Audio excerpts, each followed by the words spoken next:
भारत बना चौथी बड़ी इकोनॉमी, लेकिन आम आदमी के लिए इसके मायने क्या हैं?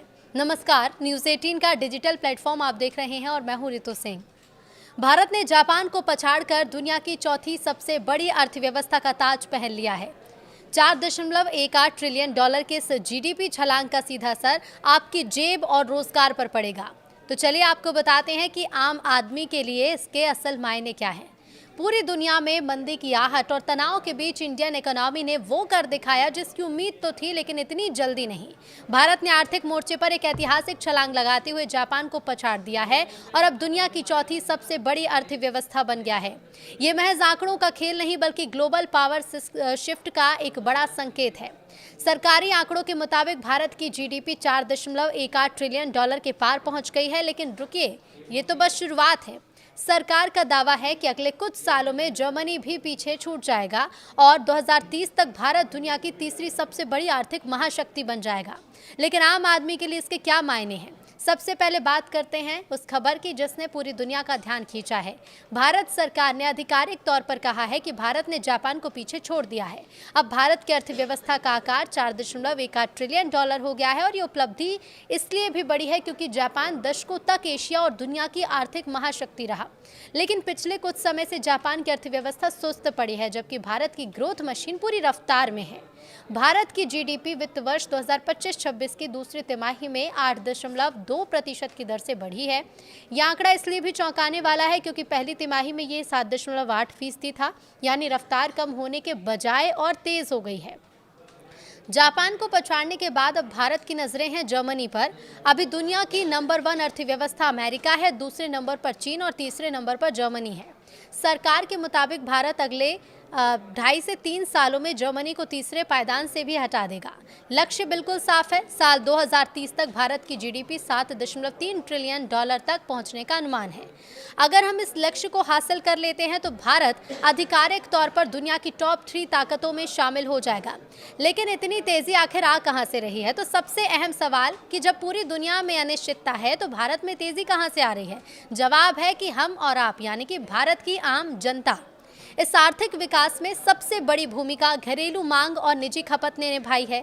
आसान शब्दों में अगर समझे तो भारतीय लोग खर्च कर रहे हैं, गाड़ियां खरीदी जा रही हैं, घर बन रहे हैं और त्योहारों पर खरीदारी हो रही है और डिजिटल लेन देन बढ़ रहा है। जब देश के लोग खर्च करते हैं तो फैक्ट्रियों में उत्पादन बढ़ता है, यही जीडीपी को आगे ले जाता है। सरकार का कहना है कि वैश्विक व्यापार में अनिश्चितताओं के बावजूद भारत ने जो मजबूती दिखाई वो काबिले तारीफ है। ये विकास बाहरी निर्यात पर निर्भर होने की बजाय देश की आंतरिक मजबूती पर टिका है। गोल्डीलॉक्स पीरियड, आखिर ये क्या है ये भी आपको बताते हैं। तो अर्थशास्त्र में एक शब्द होता है गोल्डीलॉक्स इकोनॉमी। ये वो स्थिति होती है जो किसी भी देश के लिए सपनों जैसी है, न ज़्यादा गर्म न ज़्यादा ठंडी, यानी कि विकास दर ऊंची हो और महंगाई कम हो। सरकार ने भारत के मौजूदा दौर को एक दुर्लभ गोल्डीलॉक्स पीरियड कहा है। इसका मतलब है कि देश तेज गति से बढ़ रहा है लेकिन महंगाई बेकाबू नहीं है।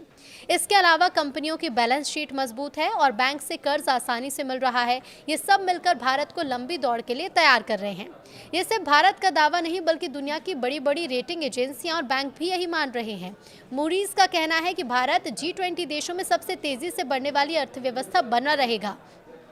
अनुमान के मुताबिक 2026 में भारत की विकास दर 6.4% और 2027 में 6.5% होगी।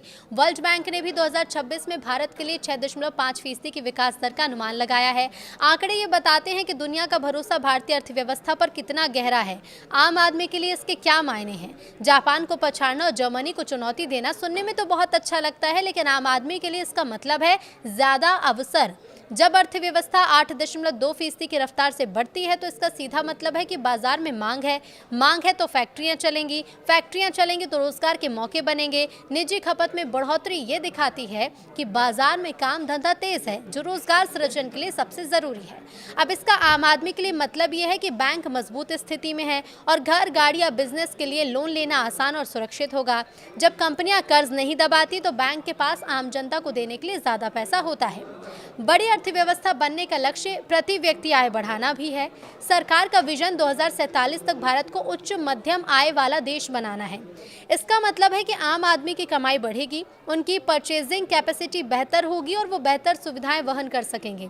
4.18 ट्रिलियन डॉलर की अर्थव्यवस्था होने का मतलब है कि सरकार के पास टैक्स के रूप में ज़्यादा पैसा आ रहा है। इसका मतलब और इसका इस्तेमाल बेहतर सड़कों, अस्पतालों, स्कूलों, डिजिटल सुविधाओं के रूप में मिलता है।